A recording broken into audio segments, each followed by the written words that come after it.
अल्हम्दुलिल्लाह वस्सलातु वस्सलाम अला रसूलिल्लाह व अला आलिहि व अस्हाबिहि अजमईन अम्मा बाद। सबसे पहले हम फेस टू फेस इस सवाल को देखेंगे कि जानवरों की जान खाने के लिए या कुर्बानी के लिए लेना गलत है। ऐसे बाज़ लोग आज कहते हैं। अच्छा, बाज़ लोग कहते हैं, इसके अंदर मैं आपको आगे बताने वाला हूँ कि ये तादाद इंडिया में और दुनिया में बहुत लिमिटेड है, जो मैं आपको स्टैटिस्टिक्स के ज़रिए, प्रूफ्स के ज़रिए बताऊँगा।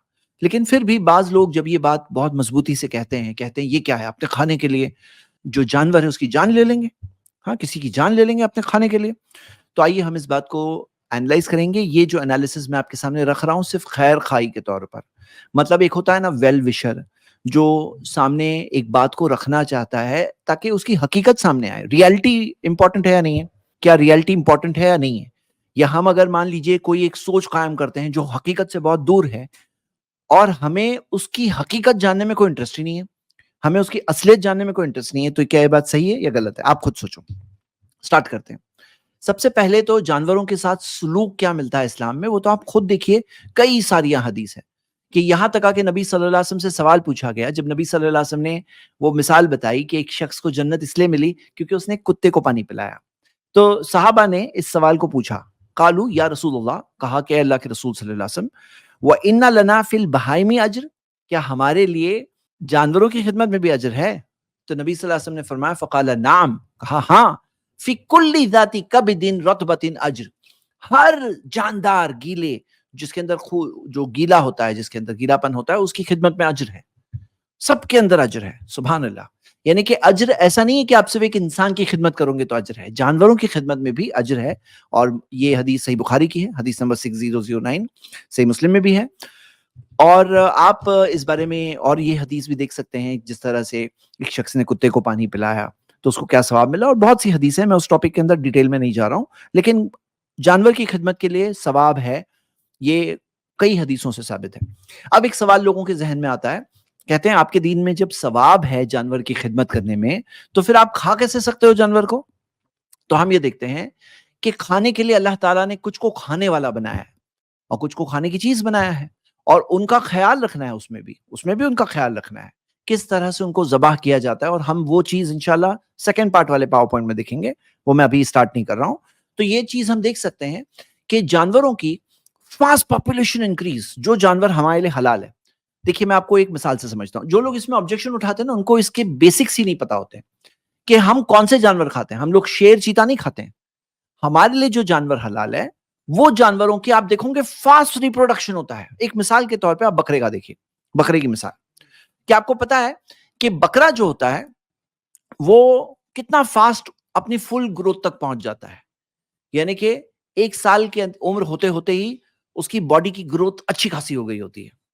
सही बात है, आप तो देखे होंगे ना। यानी कि 1 साल का बकरा है, बॉडी ग्रोथ अडल्ट की हो गई। क्या बच्चों में, इंसानों में ऐसा होता है? नहीं होता है। और बकरे की टोटल लाइफ स्पैन आपको मालूम है कितनी होती है? कितनी होती है? एक बकरे की एवरेज लाइफ 15 से 18 साल की होती है। यानी कि अगर आप उसको ज़बाह नहीं करोगे ना, तो वो 15 से 18 साल तक जिएगा और चारा खाएगा। और इनका रिप्रोडक्शन इतना फास्ट होता है कि पहली प्रेगनेंसी कब होती है? 13 महीने में फर्स्ट प्रेगनेंसी अडल्ट। 13 महीने से 17 महीने के अंदर पहली प्रेगनेंसी हो जाती है बकरी की। 13 महीने की बकरी पूरी तरह से अडल्ट हो चुकी है। हमारे इंसानों में कैसे होते हैं? 18 साल की उम्र में, 16 साल, मतलब आप जानते हो कि कब होता है। लेकिन यहां पे फर्स्ट प्रेगनेंसी 13 से 17 महीने में।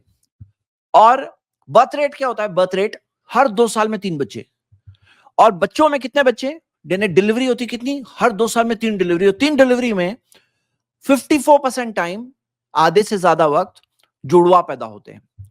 6% ट्रिपलेट्स पैदा होते हैं, 3-3 बच्चे एक साथ में पैदा होते हैं। यानी 2 साल में 3 प्रेगनेंसी, 3 डिलीवरी, और 3 डिलीवरी में आधे से ज्यादा टाइम 2-2 बच्चे पैदा हो रहे हैं। कभी कभी 3-3 बच्चे पैदा हो रहे हैं, और कभी सिंगल भी पैदा होते हैं। तो यानी जाहिर सी बात है, इनकी पॉपुलेशन बहुत बढ़ती है तेजी से। और अगर आप उनको खाने के तौर पे ज़बाह करके नहीं खाओगे तो ये बहुत लंबी उम्र तक जिएंगे। 15 से 18 साल की उम्र है उनकी। और गाय बैल का क्या मामला है? 22 से 25 साल की उम्र है। 22 से 25 साल तक आपको चारा खिलाना है उनको। तो अगर आप कहोगे ज़बाह मत करो ना, तो आप एक दिन, थोड़े कुछ महीने चारा खिलाने की बात मत करो। अगर आप कहोगे इनको ज़बाह मत करो, तो 15 से 18 साल तक बकरे को चारा खिलाओ और 22 से 25 साल तक गाय बैल को चारा खिलाओ। ये रियलिटी है। अब इस्लाम के अंदर जो हम देखते हैं कुछ जानवर खाने की इजाजत है, ये वो जानवर है जिनकी फास्ट प्रोडक्शन है। अब आप देखो, जैसे आप देख सकते हो कि पॉपुलेशन के अंदर इंडिया की बात करें, कितने करोड़ हाँ गाय बैल है इंडिया के अंदर, तो आप देख सकते हो कि 19 करोड़ गाय बैल। बफेलो भैंस कितने हैं? 10.9 करोड़, 11 करोड़, यानी बड़ी तादाद में, बड़ी तादाद में। बकरे कितने? बकरा बकरी 14.8, यानी कि 14.8 करोड़, तकरीबन 15 करोड़ के करीब। और ये सब यानी बड़ी तादाद में। क्यों इतने सारे ज़बा होते हैं, इतने सारे नॉनवेज के लिए ज़बा होते हैं, कुर्बानियां होती इतनी, फिर भी मिलियंस मिलियंस क्यों? क्योंकि इनका प्रोडक्शन ऐसा है। तो जानवरों को खाना कहाँ से खिलाएंगे, ये बुनियादी प्रॉब्लम है। और अगर मान लीजिए जैसे बैन किया जाए, तो हमारी कंट्री में ऐसा एक्सपेरिमेंट हुआ है पिछले सालों में। अब देखिए, अब 2016 से स्टार्ट करेंगे।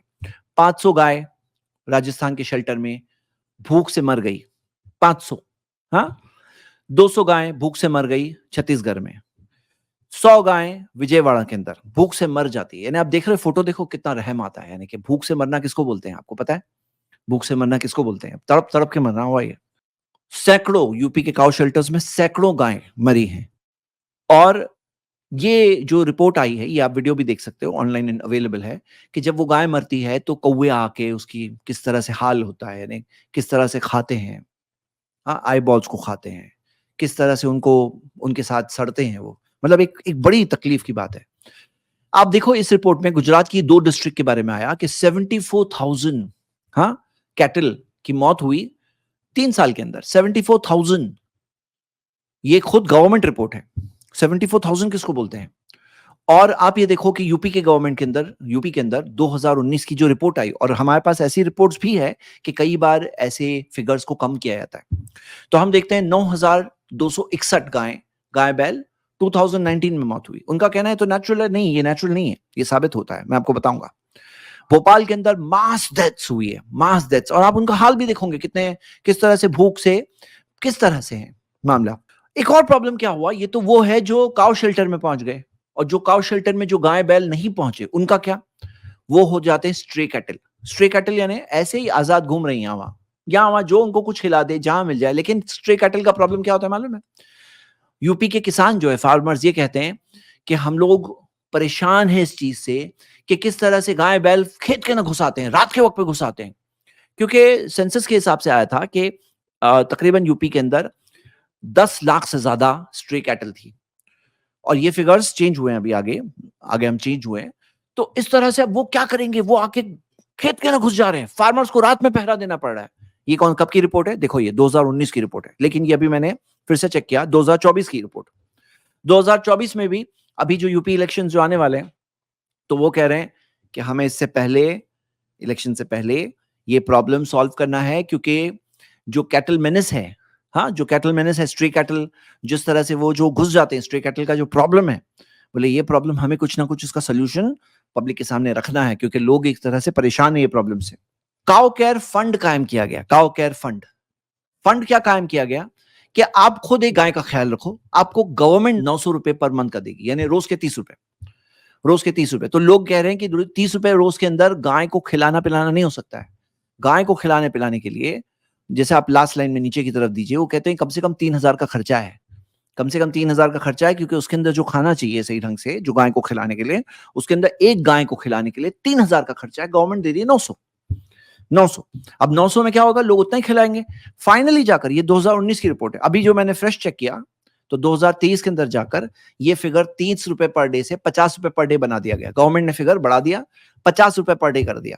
और इस रिपोर्ट के अंदर क्या आया है कि जो ऐसे स्ट्रे कैटल है, जैसे जो आजाद घूम रही हैं गाय बैल, वो कितनी है? तकरीबन 12 लाख के करीब है, 11.89 लाख है। तो 50 रुपीज पर डे, यानी कि महीने का कितना हो गया? 1,500 रुपए, महीने का 1,500 रुपए। अब यूपी गवर्नमेंट ने 2019 की रिपोर्ट में आप देखोगे कि उन्होंने 647 करोड़ का बजट रखे सालाना, 647 करोड़ का बजट गाय का ख्याल रखने के लिए। और 2023-24 के अंदर 750 करोड़ का बजट इस तरह से उन्होंने किया कि जिसके अंदर गाय बैल को कुछ खिलाना पिलाना हो सके। लेकिन क्या ये इनफ है? चलो मैं आपको एक कैलकुलेशन बताता हूं। इंडिया के अंदर तकरीबन, जो 2019 के लाइफ स्टॉक सर्वे में आया था, तकरीबन 19 करोड़, हम देखते हैं कि 19 करोड़ टोटल गाय बैल है, उसमें दूध पिलाने वाली हम माइनस कर देते हैं 5 करोड़ के करीब, तो भी 14 करोड़ जो है वो दूध नहीं पिलाने वाले। अब अगर आप 900 रुपए पर मंथ जो पहले का बजट था वो भी अगर लोगे ना, तो कितना हो जाता है पता है आपको? सालाना बजट, सालाना बजट आपको कितना चाहिए अगर सबको, सारी गाय बैल का ख्याल रखा जाए पूरी कंट्री में, जैसे यूपी कर रही है ऐसे पूरी कंट्री में किया जाए, तो किया जाए तो कितने पैसे चाहिए? 1.5 लाख करोड़ चाहिए। कितने चाहिए? 1.5 लाख करोड़, 900 रुपए पर मंथ के हिसाब से। 1.5 लाख करोड़ किसको बोलते हैं? आपको एक अंदाजे के लिए मैं बता रहा हूं, इंडिया के अंदर जो हेल्थ बजट होता है ना, सारे जो गवर्नमेंट हॉस्पिटल्स, जो सारे हेल्थ बजट, वो कितना है? 67,000 करोड़। यहाँ पे 67,000 करोड़ पूरे सारे इंसान, पूरे इतने करोड़ों की आबादी के सबकी सेहत का ख्याल रखने के लिए 67 करोड़ है। और सिर्फ गाय बैल, अभी हमने दूसरों की बात नहीं की है, बकरा बकरी, मेंढा मेंढी, हाँ सबकी और बात नहीं की है, भैंस की बात नहीं की है, हम सिर्फ गाय बैल की बात कर रहे हैं। तो गाय बैल का ख्याल रखने के लिए 1.5 लाख करोड़ चाहिए। आप खुद कैलकुलेशन करके देखिए। और अगर जैसे वो बता रहे हैं 3,000 पर मंथ, 3,000 नहीं 2,000 पर मंथ गिनेंगे तो 5 लाख करोड़ चाहिए। कहां से आएगा इतना पैसा? कहां से आएगा इतना पैसा? और क्या आपको पता है? लाइफ टाइम खर्च है, तो ये क्या है? ये 1 साल का खर्च होगा। अगर आपने 1.5 लाख करोड़ निकाल लिए तो 1 साल का खर्चा हुआ। लाइफ टाइम खर्च कितना है? देखिए यहां पे आ रहा है कि जो इस रिपोर्ट के अंदर आया है कि जो काउ शेल्टर्स के अंदर जो गाय बैल जाते हैं वहां पर, तो वो लोगों की जो जिंदगी, जो एवरेज गाय बैल की जिंदगी जो होती है 22 से 25 साल होती है। लेकिन यहाँ पे जो प्रॉब्लम्स है, जो जो बीमारियां हैं, जो खाने की कमी है, जो तकलीफ है, इसकी वजह से 10 साल उम्र कम हो जाती है। और गाय बैल कितना हो जाती है? तकरीबन 12 साल के अंदर उनकी मौत हो जाती है। क्यों? क्योंकि इतने सारे प्रॉब्लम्स जो होते हैं, इसकी वजह से उसके अंदर इतने सारे प्रॉब्लम्स की वजह से उनकी लाइफ कम हो जाती है। ये क्या है? आप खुद सोचिए ये क्या है? तो आप ये देख सकते हैं कि कितना बड़ा प्रॉब्लम है ये तो हम बात कर रहे थे 1 साल की 1.5 लाख करोड़, और 9 साल, जो यहाँ पे 9 साल की जिंदगी भी गिन ली है, कम से कम 9 साल अगर एक गाय बैल जीती है, तो आपको 13 लाख करोड़ चाहिए। 13 लाख करोड़ चाहिए, कैसे कहते हैं? फिर क्या हो गया? अभी यूट्यूब पे आप देखोगे, अगर आप एड्स वगैरह देखते हो, और जगह जगह पर फंड्स की अपील स्टार्ट हो गई कि भाई बहुत सारे एनजीओ आ गए जो जो कह रहे हैं कि हम अभी गाय बैल का ख्याल रखेंगे, हम लोगों से फंड रेजिंग करेंगे।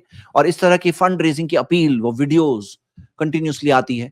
और अगर मेरा ऐसा हुआ था कि मैंने, क्योंकि इस टॉपिक पे कुछ सर्च किया था, तो फिर जो टारगेटेड एड्स होती है ना, जो जो कीवर्ड सर्च करता है उसको वैसी एड्स आने लगती है। तो मेरे साथ तो ऐसा हो गया, मुझे कंटिन्यूसली गाय बैल की फंड अपील आ रही थी, इतनी अलग अलग किस्म के एनजीओ की अपील, कि मैं बोला अल्लाह अकबर, यानी कि अब ये एक फंड रेजिंग आ गई हमारे इस जमाने के अंदर। और आपको पता है इंडियन इकोनॉमी में क्या रोल है लाइफ स्टॉक का? भाई ये हमारा माल है, ये जो लाइफ स्टॉक है ना, ये बर्डन नहीं है, बोझ नहीं है, ये हमारे लिए एसेट है।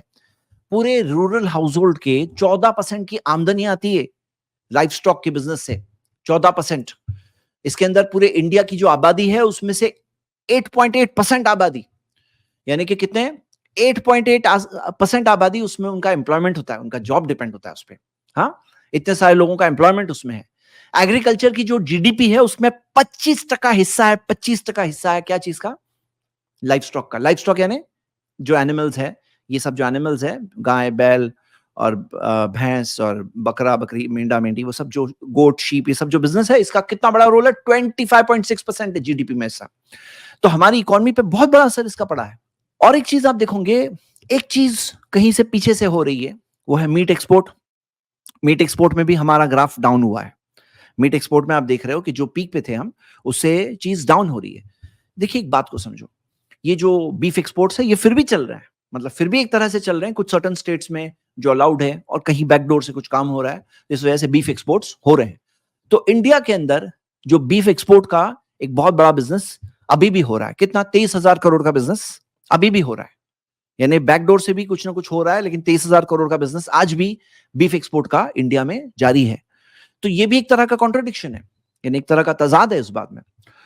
और लोग कहते हैं ये कौन से इंसाफ की बात है कि आप जानवर को खाने के लिए इस्तेमाल करो, ये कौन से इंसाफ की बात है? तो फिर हम कहेंगे ये कौन से इंसाफ की बात है कि वजन उठाने के लिए इस्तेमाल करो? ये कौन से इंसाफ की बात है? ये कौन से इंसाफ की बात है कि उन्हें गाड़ी खींचने के लिए इस्तेमाल करो? ये कौन से इंसाफ की बात है कि उन्हें जंगों में इस्तेमाल करो? मतलब ये कौन से इस्तेमाल की इंसाफ की बात है कि एनिमल टेस्टिंग के लिए भी इस्तेमाल किया जाता है? हाँ, वैक्सीन वगैरह उनके लिए टेस्ट की जाती है। तो अगर ऐसा देखना है तो वो सब भी बंद करो, अगर ऐसा देखना है। तो यहां पर आप देखोगे कि जहां पर एनिमल्स का ख्याल रखा जाता है, किस एतबार से?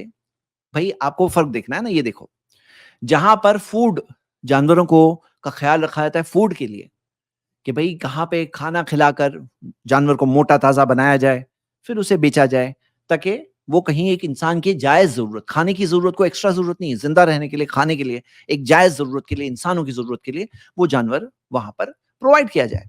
तो वहां जानवरों का अच्छा ख्याल रखा जाता है।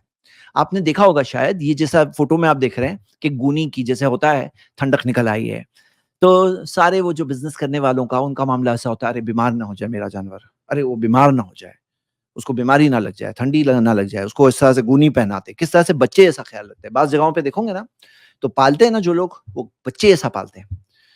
लेकिन जहाँ पर फूड सिस्टम नहीं है, वहाँ पे आप देख लो, कंपैरिज़न कर लो, दोनों जगह की फोटोज़ कंपेयर करो, जानवर कहाँ पे खुशहाल दिख रहे हैं आपको, वहाँ पे क्या हाल होता है, किस तरह से हड्डियाँ निकली हुई होती, खाना नहीं होता है, मतलब जो आप देखेंगे कि नेसेसरी खाना नहीं प्रोवाइड हो रहा है, ज़रूरत कैसे होगा, अनफीज़िबल चीज़ है। और आगे आप दूसरे दलाल देखोगे तो दांत, कि जैसे कार्निवोरियस एनिमल्स के जो दांत होते हैं, हाँ, और किस तरह से नुकीले होते हैं, और हर्बीवोरियस के किस तरह से थोड़े फ्लैट होते हैं, और हमारे पास दोनों तरह के हैं। पता चला हम ओमनीवोरियस हैं। डाइजेस्टिव सिस्टम देखोगे तो आप, हर्बीवोरियस का डाइजेस्टिव सिस्टम अलग होता है, कार्निवोरियस का अलग होता है, और हमारा ओमनीवोरियस होते हैं हम, यानी कि हम दोनों खाना डाइजेस्ट करने के लिए हमारा डाइजेस्टिव सिस्टम बनाया गया है। और 16 नंबर का पॉइंट कि प्लांट्स भी जीवित है, जिंदा है, और ये बात साबित है कि भाई वो भी पैदा होते हैं, वो भी उगते हैं, वो भी रिप्रोडक्शन होते हैं, यानी उनमें से भी और निकलते हैं और मरते भी हैं। प्लांट्स भी जिंदा होते हैं, कोई ना कहे जिंदा नहीं है। ये रिपोर्ट में आया और देखा गया कि प्लांट्स के अंदर वो भी एक रिस्पॉन्स उनमें भी होता है। यानी देखा गया कि जैसे मिसाल के तौर पर, जब मिसाल के तौर पे ये जो इंजेक्ट किया गया था इस प्लांट को, ताकि उसके अंदर जहां पे दर्द का रिएक्शन हो रहा है, वहां पे पेन का रिएक्शन जहां पे आ रहा है, तो वहां पे वो ग्लो की वजह से मालूम पड़े, ग्लो की वजह से। तो देखा गया कि जब वो खाए जा रहे हैं, हाँ, जब प्लांट को कहीं पे खाया जा रहा है, तो वो चीज का सिग्नल पहुंच रहा है और रिएक्शन आ रहा है। अब देखिए, हमें ये रिएक्शन अभी सुनना है, बराबर से समझना है, लेकिन ऐसे रिएक्शंस है उनके अंदर। प्लांट्स को भी दर्द होता है। एनसाइक्लोपीडिया ब्रिटानिका का आर्टिकल देख सकते हैं कि प्लांट्स भी दर्द महसूस करते हैं, ऐसा नहीं कि उनमें दर्द नहीं होता। तो ये बात है। और एक चीज है, अक्सर दुनिया, अगर आप इंडिया की बात करेंगे, इंडिया में 71% नॉनवेज है लोग। मतलब लोग समझते हैं इंडिया के अंदर तकरीबन लोग वेजिटेरियंस है, ऐसा नहीं है। हकीकत में 71% नॉनवेज है इंडिया के अंदर। और पूरी दुनिया में देखोगे तो वेजिटेरियंस 5% है और वीगन 3% है, 5% 3%। ये दलील नहीं है सही होने की, लेकिन बस बता रहा हूं कि दुनिया में कितने लोग इस ट्रेंड पर हैं। ओल्ड इंडियन कल्चर में आप देखोगे, आपको कई सारी चीजें मिलेगी। ओल्ड इंडियन कल्चर में आपको मिलेगा किस तरह से कई सारे जो रिलीजियस स्क्रिप्चर्स के अंदर, कई सारे रिलीजियस स्क्रिप्चर्स में कहीं ऐसा कंसेप्ट ही नहीं था कि ये जानवर को मारना गलत है। कॉमन बात थी कि मीट खाते थे लोग, और उनके भी रिलीजियस कल्चर के अंदर जानवरों की बलि वगैरह चढ़ाई जाती थी, उनके रिलीजियस कल्चर में होता था। हम बलि वगैरह नहीं चढ़ाते, वो जो गोश्त है वो अल्लाह के पास नहीं पहुंचता, खून नहीं पहुंचता, अल्लाह के पास हमारे दिल का एहसास और तकवा पहुंचता है। लेकिन गोश्त तो कहाँ जाता है, वो गरीबों के पास जाता है, रिश्तेदारों के पास जाता है, हम भी खा सकते हैं। हाँ, हमारी भी जरूरत है खाने की। और आगे हम ये देखते हैं कि अगर हम कार्निवोरियस, अगर आप बोलो कि नहीं खाना गलत है, तो जो दूसरे जानवर होते हैं जैसे शेर, चीता, क्या उनको भी रोकोगे? क्या उनको भी रोकोगे कि नहीं खाओ भाई, ये तुम लोग ये खाना मत खाओ? और किसी ने ट्रेन करके लाया किसी शेर को, बोले ये शेर जो है ना, ये खाता नहीं है, ये नॉनवेज नहीं खाता है, सिर्फ वेज खाता है, सिर्फ वेज खाता है शेर। ऐसा ट्रेन करके एक को लेके आ गए, तो क्या पॉइंट साबित हुआ? कुछ भी साबित नहीं हुआ। आप उनको भी रोकोगे? जो जंगल में होता है उनको भी बोलोगे नहीं, ये तुम लोग गलत कर रहे हो? तो क्या हमें समझना है कि क्या वो लोग गलत कर रहे हैं, हम समझ रहे हैं गलत है? आगे मुस्लिम्स के लिए हकीकत में गोश्त खाना कंपलसरी नहीं है। हाँ, मतलब कुर्बानी का गोश्त खाना मुस्ताहब है, लेकिन ऐसा नहीं कि गोश्त खाएंगे तो मुसलमान हो सकते हैं, ऐसा भी नहीं है। लेकिन आप देखोगे नॉनवेज खाने में काफी अच्छा न्यूट्रिशन होता है। अब देखो मिसाल के तौर पे विटामिन बी 12 जो है ना, ये जो है एनिमल सोर्सेज में ही मिलता है। विटामिन बी 12 गोश्त में मिलेगा, मच्छी में मिलेगा, एग्स में मिलेगा विटामिन बी 12।